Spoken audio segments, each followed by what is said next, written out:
Good morning, welcome to Goodwill. In this video presentation we will see how we can trade in MCX crude oil today.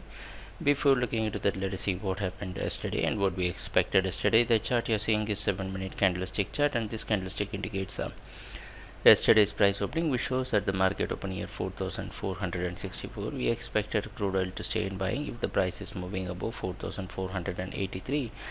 Once the price moves strong above 4,480, so we thought we can place stop loss near 4,450 and we can go for buy. So the price found resistance initially. Finally it cleared 4,480 and went up till 4,517, close near 4,500. It gave us an opportunity to make some minor profit. Today it's expected to open somewhere near 4,500. So what we can do today, how we can position ourselves for today's trading.